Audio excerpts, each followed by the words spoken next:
innovación radica en generar la capacidad de transformarnos como comunidad educativa. Es una mecánica de formación colectiva para el derecho a una educación de calidad. Eso es innovar, realmente lo logramos. Sí creo. Bienvenidas y bienvenidos a La Brújula Educativa, un podcast de Radix Education. Hola, ¿qué tal? Bienvenidas y bienvenidos a un episodio más de La Brújula Educativa, un programa producido y desarrollado por Radix Education con toda la intención de ponernos en contacto con ustedes que nos están escuchando y viendo a través de cada una de estas transmisiones. Yo soy Ixchel Galicia, coordinadora en Radix Education y soy locutora en La Brújula Educativa. Así que de la mano de Raúl Carlín estaremos acompañándoles el día de hoy. Adelante, Raúl. Hola, Ixchel, qué gusto encontrarnos nuevamente. Y gracias otra vez a la audiencia por sintonizarnos en un episodio más.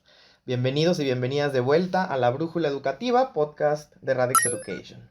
Mi nombre es Raúl Carlín y soy manager de proyectos y narrativa en Radix. Y les recuerdo que junto con Ixchel y muchas otras voces a las que recibimos como invitadas en cada uno de estos episodios, al igual que lo hacen las brújulas, trazamos la ruta que queremos transitar hacia la mejora educativa en lo local y en lo global. Y para hablar del tema del día de hoy, la nueva escuela mexicana, le damos la bienvenida a Mariel Manríquez. Ella es la directora de Proyecto Nuevo Maestro. Bienvenida, Mariel, ¿cómo estás? No, pues un gustazo estar acá. Buenas tardes a todas, a todos. Buenas tardes, Ix, Raúl.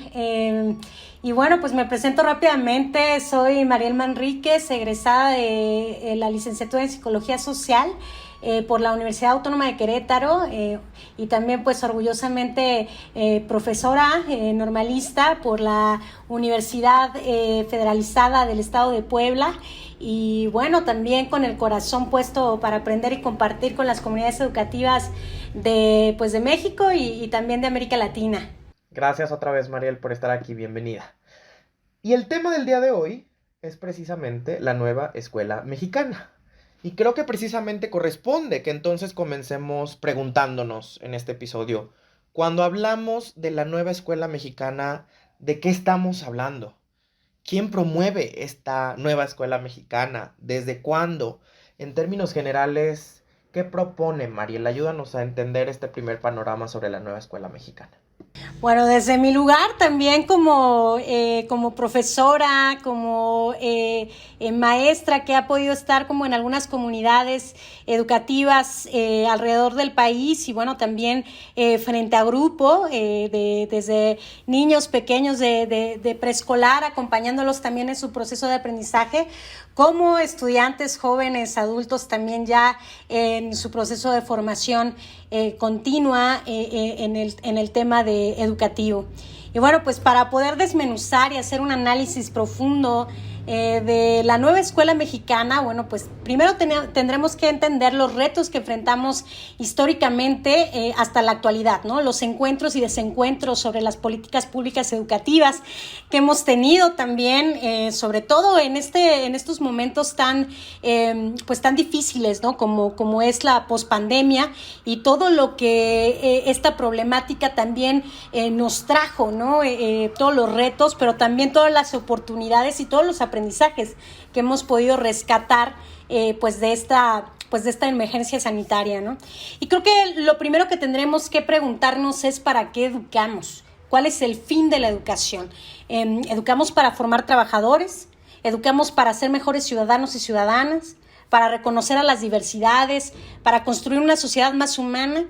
Y bueno, es que indudablemente las dinámicas en la escuela de los grupos, de nuestros estudiantes, nos dan un panorama más o menos de cómo viven su contexto, ¿no? Su realidad, cuáles son sus retos cotidianos. Por eso todas estas preguntas tocan de alguna forma las perspectivas de pensar, de sentir, vivir y tomar decisiones con respecto a las políticas públicas, ¿no? Y lo que nos ocupa o nos debería de ocupar a todas y todos. Bueno, también es importante señalar que las políticas educativas globales, las regionales o las locales se encuentran entrelazadas desde un contexto histórico, político y social que obedecen también a la realidad y a las demandas que la misma realidad nos exige reconocer. más allá de las posturas partidistas, si le echamos grilla o no, quisiéramos pues más bien adentrarnos a la nueva escuela mexicana en términos de lo pedagógico, de lo que sucede en las escuelas y sí, también cómo tocan todos los planteamientos o todas las, digamos, estrategias para operarla y para que realmente se pueda aterrizar el discurso a lo real, ¿no? Materializarlo en nuestras comunidades educativas. Y bueno, pues desde ahí me gustaría también ubicar de qué estamos hablando cuando hablamos de la nueva escuela mexicana, ¿no? Y justamente es eso, es un plan de trabajo que nos va a permitir ir ubicando cómo es que buscamos nosotros el tema educativo y cómo lo vamos aterrizando en las aulas, cómo se ve materializado. Y bueno, pues bueno, también para indudablemente identificar distintos actores partícipes y responsables de las políticas públicas, ¿no? Los organismos internacionales que marcan agenda política, los discursos de poder económicos, los políticos, las luchas también que van marcando pauta y ahorita vamos a hablar más acerca de eso, ¿no? Como el movimiento feminista, como la comunidad LGBT, como varias comunidades que también forman parte de estos discursos que de pronto también se van a ver reflejados en la nueva escuela mexicana, que lo vamos a estar desmenuzando en un momento más, y que de alguna manera funcionan como microcosmos también para entender las sociedades, nuestros grupos, nuestras aulas, ¿no? Y por eso es bien importante para nosotros como docentes entender de dónde partimos, cómo nosotros estamos trabajando la educación en nuestras aulas para poder transformar la realidad colectiva pues a una sociedad mucho más justa, mucho más humana y amorosa, ¿no? Espero que eso es lo que sea que busquemos todos en nuestras aulas. Pues interesantísimo, creo que el primer panorama que hace Mariel sobre la nueva escuela mexicana, un poco para rescatar los hallazgos que nos comparte, pues esta nueva escuela mexicana es el modelo educativo propuesto por el actual gobierno federal en México, que si bien, como bien lo anticipa Mariel, vamos a estar desmenuzando a lo largo de este episodio para analizar tanto lo que nos parece adecuado como lo que no, es un hecho que este modelo educativo es por lo menos atendible. O sea, estamos hablando de que este es el modelo que las y los docentes de México van a tener que adaptar y adoptar para sus aulas de aquí hacia adelante, al parecer varios años hacia adelante. Así que creo que en este sentido hay que comenzar a hablar de él, hay que entenderlo, hay que pensar en cómo llevarlo a las comunidades educativas. Ixchel, ¿qué piensas tú de esta primera aproximación que nos hace Mariel hacia la nueva escuela mexicana? Muchísimas gracias, Raúl. Y antes me gustaría agradecerte, Mariel, por estar el día de hoy con nosotros. Creo que esto que nos has comentado inicialmente nos da un gran panorama sobre lo que tenemos enfrente como docentes, como agentes educativos. Y esto que bien dice Raúl y que es muy, muy bueno acotar para nuestra audiencia fuera, en otros países, fuera de México, que justo este nuevo programa, como modelo educativo que nos trae nuestro presidente actual, ¿no? Y que nos trae como una intención de seguir mejorando y seguir atendiendo diferentes realidades en México, nos permite seguir avanzando como a nuevas opciones y a nuevos caminos. Y yo creo que una de las cosas interesantes también de lo que nos compartió Mariel es poder pensarnos desde nuestro rol como educadores, de nuestro rol docente, cómo diferentes programas, cómo diferentes reformas educativas impactan en nuestras aulas, sin que eso nos saque del camino de lo que queremos crear en nuestros espacios educativos, ¿no? Dentro y fuera del aula. Es decir, cada reforma pues siempre nos establece desafíos, nos establece una intención de seguir aprendiendo y seguir mejorando y seguir fortaleciendo nuestras herramientas pedagógicas, pero también es un desafío en términos de cómo ahora me acoplo, qué implicaciones administrativas va a tener también para mí como docente dentro del aula, generar y acompañar pues todas estas propuestas que desarrolla el modelo, este modelo educativo. Entonces creo que para comenzar, creo que estamos hablando de una gran intención, pero creo que va a ser muy interesante mientras vamos desmenuzándolo, me encanta esta palabra que han utilizado, pues vamos a ir analizando también qué impacto y qué implicaciones va a tener dentro de las escuelas, dentro para padres, madres de familia, para los y las estudiantes y sobre todo qué impacto va a tener pues en nuestro sistema educativo. Bien, pues ya podremos desmenuzarlo hacia adelante. Gracias a ambas por su primera intervención y dejar estas primeras reflexiones sobre el tintero. Por ahora, les invito a que vayamos a nuestra sección 2 mentiras, una verdad. 2 mentiras, una verdad. Y en esta sección la dinámica es la siguiente. A continuación haré 3 afirmaciones que tienen relación con este tema. 2 de ellas serán mentira y una será verdad. Y Chel nos contará qué ha respondido nuestra audiencia a esta trivia. Y la pregunta es, ¿cuántos y cuáles son los ejes articuladores del currículo de la educación básica de la nueva escuela mexicana, de este nuevo modelo educativo que estamos explorando hoy? La opción 1 son 4 ejes articuladores, ¿no? Lenguaje, saberes y pensamiento científico, ética, naturaleza y sociedades, de lo humano y lo comunitario. La opción 2 es que los ejes articuladores son 7. Inclusión, pensamiento crítico, interculturalidad crítica, igualdad de género, vida saludable, fomento a la lectura y escritura y educación estética. Y la opción 3 es que son 5 los ejes articuladores. Planteamiento curricular, la escuela al centro del sistema educativo, formación y desarrollo profesional docente, inclusión y equidad y gobernanza del sistema educativo. Quiero saber qué es lo que contestó nuestra audiencia. Michelle. Bueno, muchísimas gracias, Raúl. Y es una gran pregunta. Saber de nuestra audiencia qué piensan sobre cuántos y cuáles son estos ejes articuladores que propone el nuevo modelo educativo en México, y contarles que el 46% de nuestra audiencia respondió que hay 4 ejes, entre ellos lenguajes, saberes, ética, naturaleza. El 36% piensa que la respuesta correcta son 7 ejes, en los que incluye también inclusión, igualdad de género, vida saludable, además de las otras materias que son comunes y normales en nuestro sistema. Y finalmente, el 18% de nuestra audiencia piensa que la respuesta correcta es la tercera, que son 5 ejes articuladores, entre los que ellos se destaca también lectura y escritura. Pues te cuento, Mariel y Chel, que la respuesta correcta es la opción número 2. Es decir, son 7 los ejes articuladores de la educación básica que propone la nueva escuela mexicana. Inclusión, pensamiento crítico, interculturalidad crítica, igualdad de género, vida saludable, fomento a la lectura y escritura y educación estética. Les agradecemos mucho a todos y todas en la audiencia por participar en este 2 mentiras, una verdad. Y aquí tienen la respuesta. Mariel, en ese sentido, ¿qué dirías sobre estos 7 ejes articuladores? ¿Qué dirías que es lo novedoso que plantea este modelo educativo, la nueva escuela mexicana? ¿Cuál es a tu juicio el balance? O sea, ¿cuáles son sus ventajas, sus desventajas? Bueno, me encanta la última pregunta, quizá me voy a ir un poquito en esa, porque claro, el discurso siempre se va a escuchar muy lindo, se va a escuchar con mucha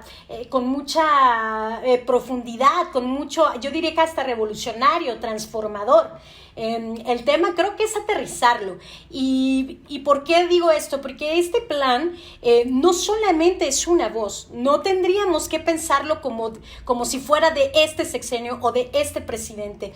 Estamos hablando de una reforma de muchas voces también, o sea, de muchas demandas colectivas, históricamente también, que se han buscado en distintas reformas también. O sea, vamos a ver que hay elementos de esta reforma que ya en otras anteriores también se estaba trabajando, como las habilidades socioemocionales, ¿no? También como el tema, por ejemplo, de la educación sexual, que esto tiene también años intentándose poner dentro de la política pública educativa. Sin embargo, que hoy por hoy estén ahí como ejes reguladores del plan, también es un avance, y eso también hay que celebrarlo, y no precisamente tiene que ver, repito, con una persona o con un organismo, tiene que ver con muchas voces también que han estado también luchando para que su nombre, para que el apellido venga también dentro de los planes y programas como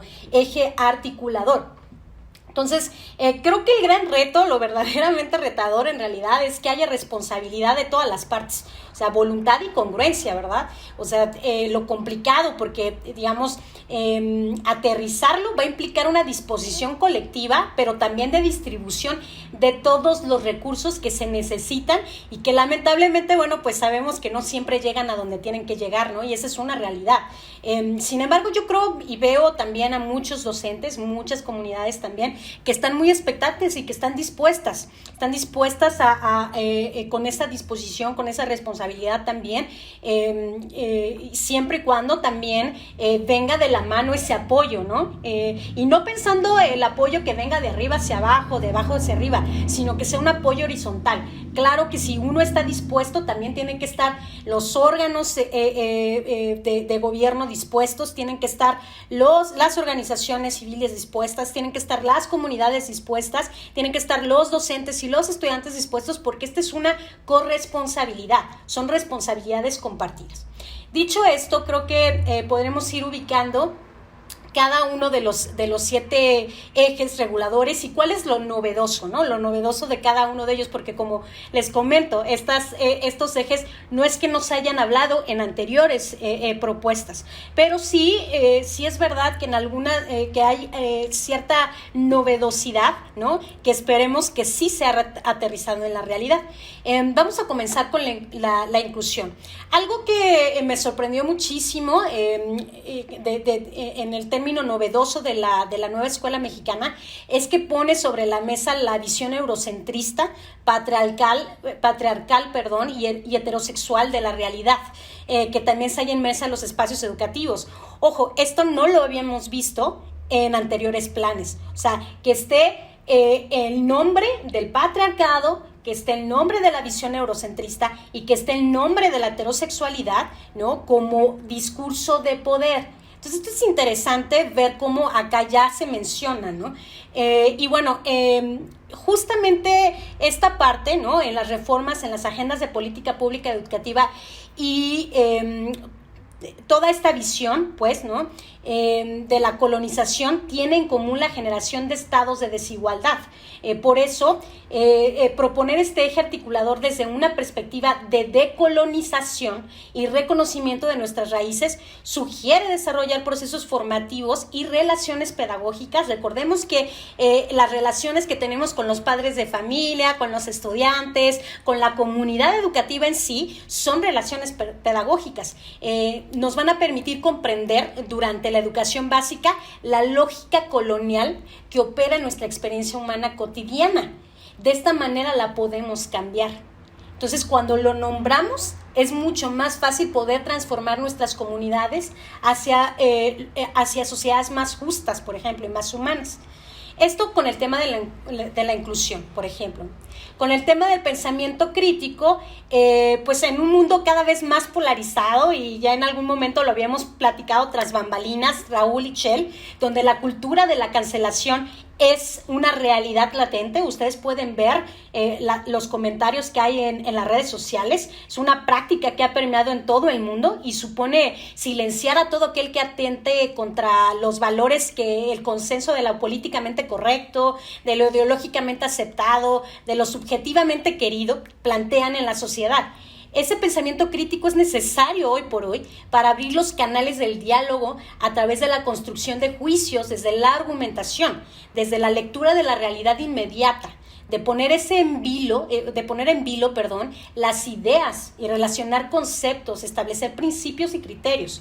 Es decir, poder compartir con los estudiantes, con las comunidades educativas, una forma de argumentar desde un pensamiento crítico donde no se cancele al otro solamente por el hecho de pensar diferente, ¿no? Y creo que eso es bien, bien importante, sobre todo en estas sociedades de la cancelación y de la polarización, ¿no? El eje articulador que me gusta, lo novedoso, es la interculturalidad crítica. Y aquí quiero hacer un paréntesis porque también haciendo ese honor y dignamente de nuestros compañeros y compañeras de las comunidades originarias, ¿no? Que necesitamos también, o sea, la educación le debe muchísimo a las comunidades originarias, ¿no? Generalmente desde este discurso también, y lo platicábamos en su momento, ¿no? Eurocentrista también, donde de pronto se hablaba de multiculturalismo, ¿no? Esta idea de inclusión, entre comillas, donde decíamos, bueno, vamos a aceptar a todas las comunidades originarias, a todas las comunidades indígenas en las escuelas formales, siempre y cuando hablen español, siempre y cuando se evalúen bajo la competencia del mercado, ¿no? Bajo la competencia del siglo XXI, desde herramientas de evaluación estandarizadas a nivel global, ¿no? Y entonces se callan también las culturas, se oprimen también a las comunidades originarias por tener otros contextos de vida completamente diferentes. Y aquí la pregunta es, ¿por qué? ¿Por qué, si nuestro deber es educar, ¿no? Educar para la emancipación, para la liberación y desde un lugar amoroso y humanitario, ¿no? Desde el humanismo, porque además este enfoque humanista ya se hablaba también en las reformas del 93, ¿no? Sin embargo, parecía que apenas si alguna asignatura, ¿no? Alguna asignatura en la localidad o algunas traducciones en la lengua. Pero acá lo que dicen, vamos a incluir críticamente, y eso implica también retomar y tomar elementos de los pueblos originarios para que formen parte también dentro de los planes curriculares de los programas de estudio, de los planes y programas de estudio. Y eso me parece también importante, ¿no? Porque de esa manera también vamos a empezar a descolonizarnos, ¿no? Porque, como les digo, hemos vivido históricamente en discursos académicos eurocentristas y patriarcales. Entonces, me parece que eso también es lo verdaderamente interesante de esta propuesta. Ahora veremos si el gran reto, si eso puede llegar a ser, ¿no? Porque ya vimos, por ejemplo, el ejemplo del niño en Querétaro, ¿no? Que fue lamentablemente y indignamente reprimido a través de sus compañeritos que le hicieron bullying, que lo quemaron solamente por hablar una lengua originaria, por hablar el otomí, el ñañú, y que la misma maestra, los mismos encargados, servidores públicos de incluir y de atender, los callaban. Aquí se habla español, en estos pasillos se habla en español. Entonces, nosotros, nuestro rol de docentes, ¿cómo podemos, cuál es nuestra responsabilidad también para incluir verdaderamente a los pueblos originarios, ¿no? Esa es una cuestión. Para no detenerme más a la profundidad, me voy a ir también hacia la igualdad de género, que esta es otra, ¿no? Este es otro grande eje, ¿no? Que también lo hemos visto como en anteriores reformas como enfoque, lo hemos visto también como algunas asignaturas, lo hemos visto con algunos pininos, ¿no? Que claro, esto tiene que ver, compañeros, con una lucha también, ¿no? De activismos, de organizaciones de la sociedad civil, de ciudadanos y ciudadanas que han dicho, que han luchado porque se promueva una formación desde la perspectiva de género, ¿no? ¿Y cuál es lo verdaderamente, digamos, innovador y que tendría que verse en las escuelas? Es decir, si bien se ha planteado ya en reformas, como lo comentábamos, se cuestiona críticamente la imposición y legitimación histórica de un modelo patriarcal, colonial, científico, eurocéntrico, homofóbico y racista en la educación básica. Eso es bien importante porque todo lo que yo he dicho, estas palabras, incluso ustedes saben que antes eran, estas palabras no se podían decir antes. Si tú las decías, eras casi ojo para ser apuntado, ¿no? Entonces, que ya se pueda decir, que ya lo podamos hablar, a mí me parece que es muy novedoso, ¿no?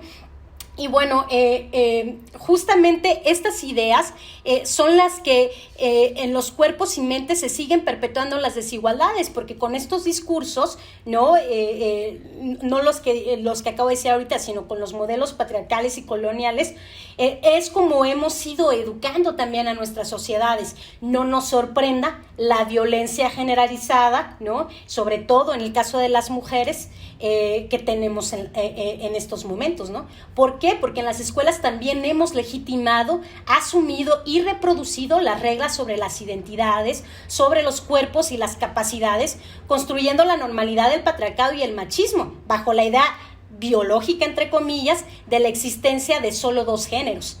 Es en la escuela donde hemos enseñado también las primeras etapas de desarrollo, ¿no? Normalizando los mandatos de género y sexualidad. Y la nueva escuela mexicana plantea que es necesaria la sensibilización y cambio de mentalidades al respecto, desde la currícula de formación de profesores y profesoras, imagínense, desde las normales, para reconocer que estos discursos son los que perpetúan las violencias, en especial, ya lo comentaba, ¿no? La violencia contra las mujeres. Y bueno, pues justamente lo que estamos buscando y lo que se está pretendiendo es que se empiece a cambiar esas formas, esas prácticas cotidianas que vamos ubicando y replantear los valores, las creencias y las prácticas para el perfil de egreso de la educación básica. Se puede identificar, cuestionar y valorar la discriminación, desigualdad y exclusión de las niñas, adolescentes y mujeres adultas en los contenidos curriculares, pero para eso primero necesitamos entender, sensibilizarnos de cómo es que nosotros lo vamos perpetuando en nuestros espacios, ¿no?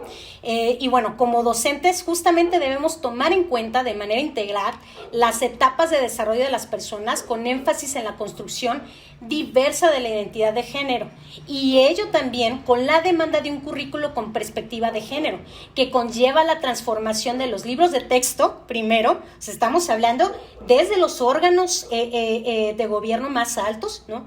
Imágenes, ejemplos y ejercicios no sexistas que superen la generalización de lo masculino, por ejemplo, además de replantear el lugar de las niñas, las adolescentes y mujeres adultas en la realidad social, más allá del espacio doméstico y de ámbitos de reproducción social biológica o epistémica, porque recordemos también que mucha de la epistemología, mucha de la academia, pues viene desde un discurso masculino, ¿no? Machista más bien. Y bueno, eso también implica cuestionarnos al interior de nuestras organizaciones. Aquí voy a cuestionar el de nosotros. ¿Proyecto Nuevo Maestro visibiliza también a las mujeres profesoras o a docentes que no se reconocen en ninguno de estos dos géneros? Por eso supone también un cambio de mentalidades que nos invita incluso a nosotros a replantearnos nuestros espacios educativos, porque como decía la compañera Miranda, si no se pronuncia, no existe.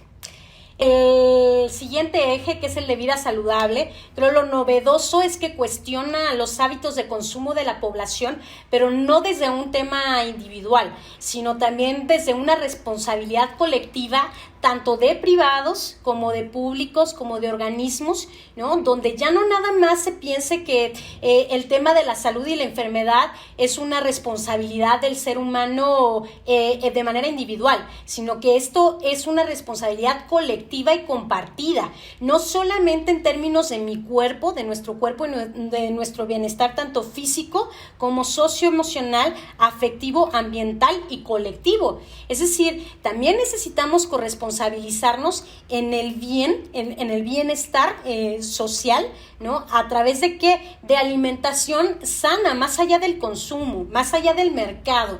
Es decir, esta parte de los sellos a mí me parece una de las iniciativas muy, muy importantes que nos invita también a educarnos en saber qué es lo que estamos comiendo, ¿no? ¿Qué le estamos metiendo a nuestro cuerpo? También esta parte de reconocer nuestros controles socioemocionales, ¿no? Nuestra formación socioemocional para contenernos, ¿no? Y también qué tanto nos causa enfermedad el estrés, por ejemplo, de una explotación laboral que antes no se veía, ¿no? Entonces creo que eso es muy, muy importante y es un factor también que me parece novedoso en esta nueva, nueva planteamiento, ¿no? Educativo.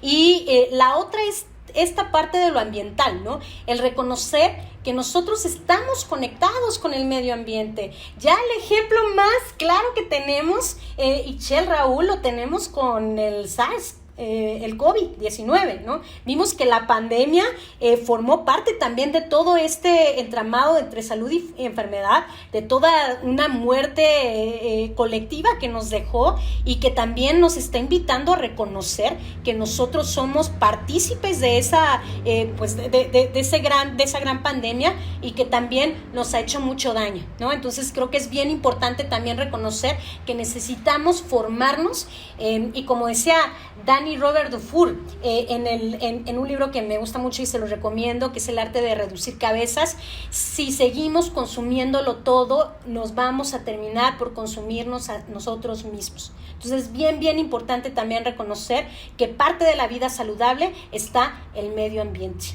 Y bueno, la otra es la lectoescritura, ¿no? Este tema que a mí me parece muy interesante también porque se tiene que hablar desde una transformación.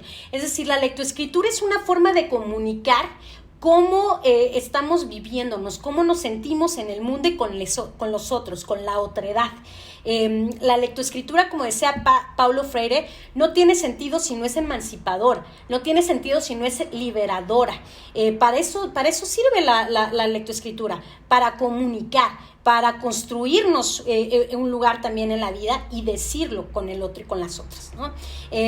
Lejos atrás tiene que quedar esta idea de contenidos absolutos, de hablar de oraciones, de ortografía, solamente así, muy textual, sin hablar de la razón del por qué es importante, ¿no? ¿Por qué poder leer? ¿Por qué poder escribir? Y esto es un derecho humano, por eso con nuestras niñas y niños y jóvenes migrantes que también estamos trabajando en las fronteras de México, lo merecen y es un derecho humano también que les pertenece a ellos. Y el último, Itzel, Raúl, la educación estética. Más allá del arte también individual, cómo la educación estética la podemos colectivizar. Algo que entrama estos 7 ejes articuladores justamente es lo colectivo. Eso también es muy novedoso, la comunidad educativa, aprender no solamente en términos de mis competencias para el siglo XXI, en mis competencias para mejorar mi trabajo, porque ya vimos que eso no basta, ¿no? Sino cómo articulo y aprendo en comunidad. Y enseño también en comunidad, volviendo a traer a Paulo Freire, ¿no? Nadie enseña ni aprende por sí mismo. Todos y todas aprendemos en comunidad. Pues esto sería de manera general, Raúl y Itzel. Gracias por tu lectura del nuevo modelo educativo, sobre todo de los 7 ejes articuladores que incluye. A mí, por su parte, la verdad es que me parece interesante. Voy a usar ese epíteto para esta propuesta de modelo educativo. Ya Mariel nos contaba algunas que ella reconoce como bondades del mismo, que en términos generales yo comparto. O sea, me gustan específicamente 2 cosas de este nuevo modelo. Una es que reivindica el sentido social de la educación. De hecho, cita a UNICEF y dice que la educación es acaso el más importante de los derechos sociales. Creo que eso está muy bien en la teoría. Hay que ver si se lleva a la práctica, sobre todo con temas de presupuesto, de infraestructura. Los politólogos dicen que donde está el presupuesto están tus prioridades. Entonces, yo quisiera ver un presupuesto prioritario en educación. Pero la segunda cosa que me gusta, me llama mucho la atención de este modelo educativo, es que habla mucho de poner a la comunidad al centro. Ya Blanca Heredia, que es una especialista en educación, hacía el conteo de cuántas veces se repite la palabra comunidad en este modelo educativo, y es de las palabras que más se repiten a lo largo del documento. Sí creo que pasamos del paradigma del individuo al centro al de la comunidad al centro, y eso es algo que a mí me parece positivo. El documento dice, y cito a la letra, la NEM, la Nueva Escuela Mexicana, impulsa una gestión escolar democrática, participativa y abierta que implique el compromiso efectivo de todos sus miembros y de la comunidad. Siempre lo repite. Y frente a eso que me gusta y que comparto y que también me tiene expectante sobre ver cómo se va a implementar, hay cosas que me preocupan. Sobre todo me preocupan 2. Una de ellas es que si bien veo un modelo educativo que en términos generales, insisto, puedo suscribir, creo que está hecho para una realidad que no necesariamente está bien diagnosticada. O sea, nuestras autoridades educativas han dicho recientemente que una vez que los maestros estén en el aula por implementar este modelo van a hacer diagnósticos diferenciados. O sea, creo que eso es algo que siempre hay que estar haciendo si creemos en evaluaciones formativas. Sin embargo, creo que es importante después de haber cruzado por la pandemia que metió al sistema educativo en la crisis más importante que ha tenido quizá en las últimas décadas, deberíamos tener un diagnóstico mucho más robusto y mucho más sólido del estado en el que quedó el sistema educativo en México, pues para proponer precisamente una solución de tamaño proporcional, ¿no? Creo que en ese sentido, pues, insisto, hay que diagnosticar los saldos en lugar de saltar automáticamente a las soluciones, y en eso difiero también un poco de Mariel. Yo sí veo un modelo educativo que quizá condensa muchas de las luchas de sectores sociales. A mí también me gusta que podamos por fin hablar de el patriarcado, de la colonialidad, temas que antes eran tabú y que otros modelos educativos no se animaban a tocar. Sin embargo, yo en general no vi una gran conversación nacional, una que a mí me hubiera esperado para proponer un modelo educativo consensado, ¿no? O sea, creo que sí, los maestros están expectantes, porque en general creo que tenemos maestros y maestras que están dispuestas, que son muy trabajadores, que siempre están al pie del cañón en sus comunidades educativas, pero que al mismo tiempo se preguntan los cómo, ¿no? Y esa es la segunda cosa que me podía preocupar, que vemos un modelo lleno de adjetivos, de buenas intenciones, pero que no incluye los cómo. Y con los cómo no estoy sugiriendo que debamos esperar verticalmente que desde el Estado mexicano se provea una forma estandarizada de aplicar este modelo. Yo no creo en eso. Eso implicaría desoír a las comunidades que sobre todo son muy diversas, ¿no? A lo largo de nuestro país. Pero con los cómo sí me refiero a herramientas, pues, muy puntuales, que le permitan al docente llevar este modelo al aula, ¿no? Pongo un ejemplo, una pregunta. ¿Cómo se ve una clase que ya no se enfoca en competencias, sino en capacidades? Creo que amerita una reflexión. Pongo otra pregunta sobre la mesa. ¿Qué diferencia hay en un aula que ya no pone al individuo al centro, sino a la comunidad? Es decir, hablando con algunos docentes también comparto lo que le han dicho a Mariel. O sea, creo que están ávidos de conocer este modelo. Pero otra cosa que también me comentan y les preocupa es que con todos los peros que le pudiéramos poner al modelo educativo anterior, era uno que más o menos ya estaban entendiendo, ¿no?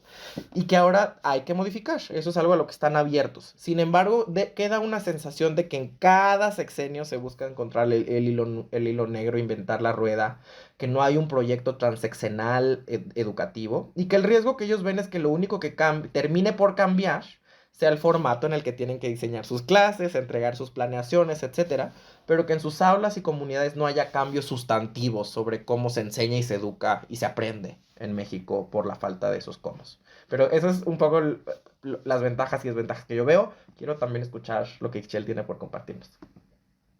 Me gusta mucho escuchar esto que comentas, Raúl, y también después de haber escuchado a Mariel, que nos trajo como una gran panorama de lo que habla esta nueva escuela mexicana. A mí hay cosas que me gustan. Me gusta mucho que habla como de la integralidad de la educación, ¿no? Y esto justo con lo que mencionaba Mariel, de un modelo humanista. Me gusta cuando se habla de mirar al estudiante en su complejidad, porque implica también que él y la docente se pueda mirarse a sí mismo en su complejidad, ¿no? Que creo que es uno también de los desafíos que tenemos que seguir viendo, de cómo seguimos educando y generando capacitación docente para que el docente y la docente se sienta pues capaz de desarrollar metodologías humanistas, ¿no? Que yo estoy segura que lo hacen, y estoy convencida que muchos de los y las docentes que nos siguen generan estas propuestas también para escuchar más y más a los estudiantes. Una de las cosas que también me gusta que reconozca esta parte del rezago histórico. Creo que es algo que es importante que se siga mencionando porque nos hace mirar de frente la realidad mexicana. Creo que esto que decías, Raúl, también esta realidad mexicana no solamente está en el rezago educativo, sino también en la diversidad cultural, en la diversidad de desafíos, en la diversidad de todas las problemáticas que se encuentran en cada una de las comunidades, porque cada una es distinta. Y creo que esto me lleva a cuestionarme cómo vamos a hacer para que esto pueda verse presente y para que pueda ser una solución efectiva en las aulas, ¿no? Que después justo de esta pandemia nos dejó pues nos dejó abierto, que tenemos escuelas que todavía no tienen luz, que tenemos escuelas que aún no tienen docentes frente al aula o que comparten un docente para 3 grupos. Creo que también nos dejó muy claro que hace falta mucho acompañamiento también al colectivo docente, no solamente en el desarrollo de sus capacidades pedagógicas, sino también en sus habilidades socioemocionales. Entonces, para estar bien, para poder enseñar sobre habilidades socioemocionales, primero también tenemos que estar desarrollados en ellas, ¿no? Entonces, creo que este es uno de los grandes desafíos que propone y que yo encuentro en este modelo educativo. Quiero comentar algo que a mí me hizo mucho sentido encontrarlo también haciendo esta lectura, que nos habla de las 4A, ¿no?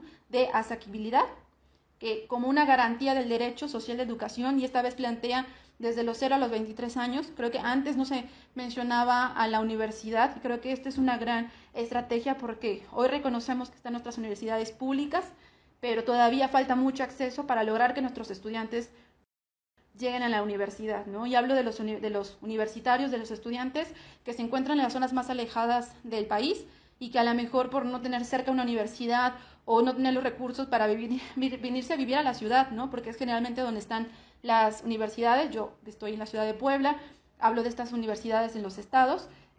Creo que hace falta eso, y a esto solamente también agregarle la accesibilidad, ¿no? Como una obligación del Estado para facilitar esta educación para que sea para todos. Finalmente, la aceptabilidad, que tiene que ver con estos criterios de seguridad, de calidad, y aquí tiene que ver mucho la capacitación docente, el reforzamiento docente, pero pienso importantísimo acompañar al y a la docente. No solamente decir, bueno, te tienes que capacitar, bueno, ¿quién nos va a capacitar, no? Digo, nosotros con Proyecto Nuevo Maestro con muchísimo gusto, pero también hay que reconocer que esto que decía Mariel es una responsabilidad del Estado, ¿no? Y una crítica, así muy pequeñita, es cómo hablamos del patriarcado cuando también el Estado no está respondiendo a su responsabilidad de capacitar, de sostener y de darle una respuesta a las necesidades educativas de todas las comunidades.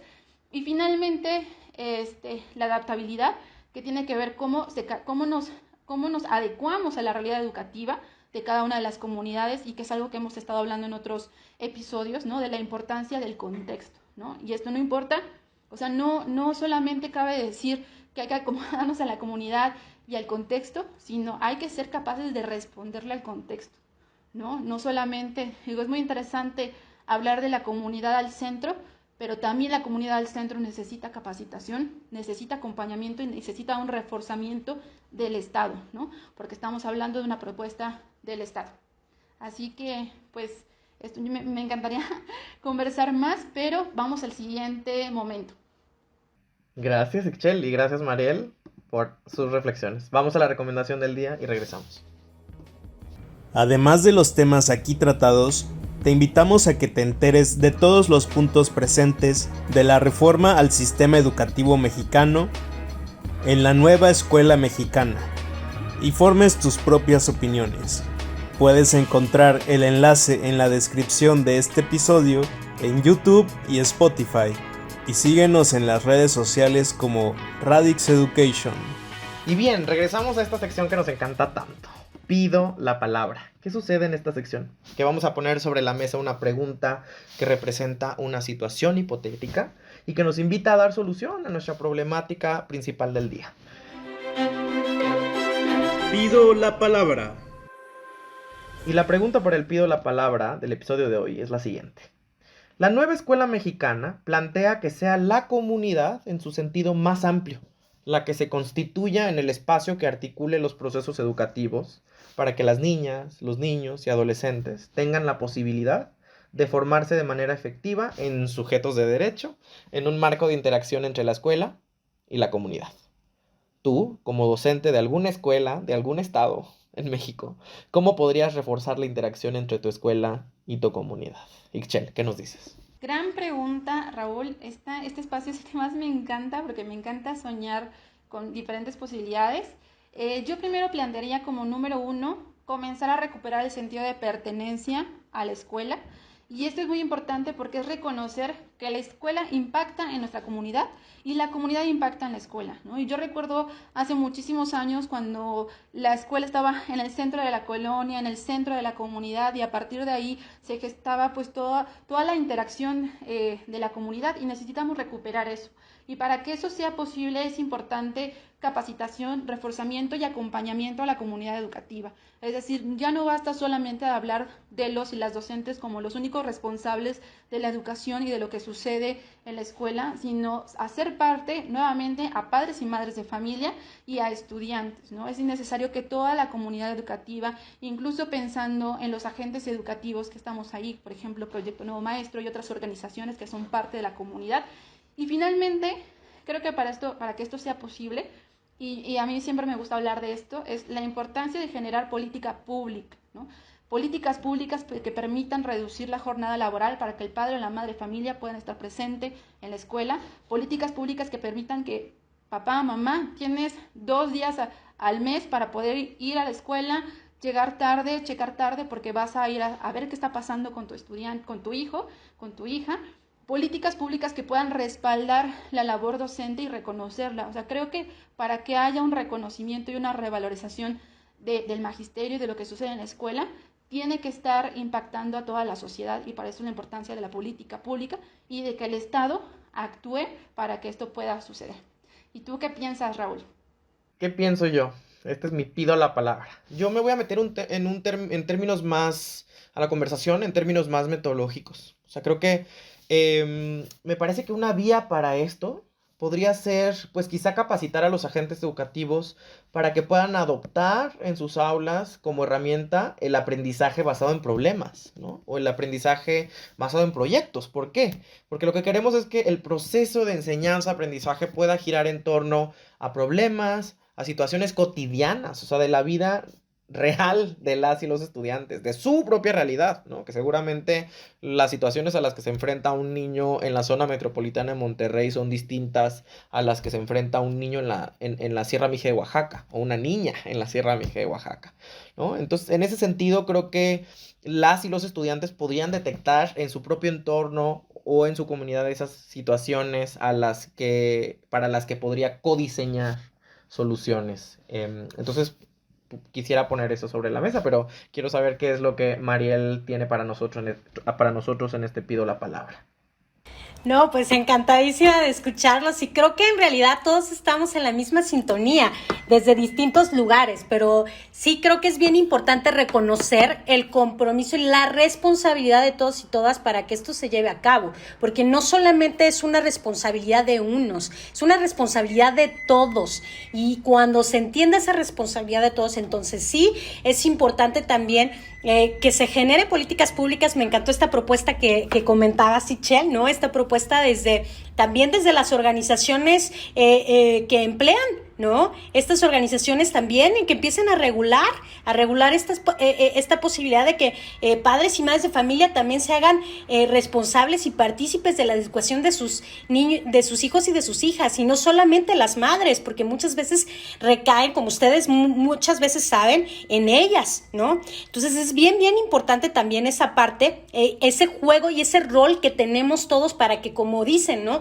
la comunidad comience a ser realmente el centro, ¿no? Y no solamente quede en responsabilidad de los servidores públicos como los docentes, ¿no? Las docentes o quienes participan solamente en el acontecer educativo formal o no formal, como las madres de familia, ¿no? Entonces creo que es bien importante también, una vez reconocido esa reconocer esa responsabilidad y comenzar a abrir las escuelas, como lo decían. Creo que hay muchas experiencias que tenemos, como justamente en las comunidades rurales, en las comunidades originarias también, donde hay mucho trabajo de comunitario, donde hay muchísima experiencia de este trabajo colectivo. Lo podemos ver, es muy evidente. Hay muchos, tenemos experiencias bien bonitas, ¿no? Por ejemplo, en Oaxaca, donde padres, madres de familia se juntaron una combi y empezaron también a trabajar en colectivo para poder hacer llegar la educación hasta donde se podía, ¿no? Que era a partir de la distancia con esto de la pandemia.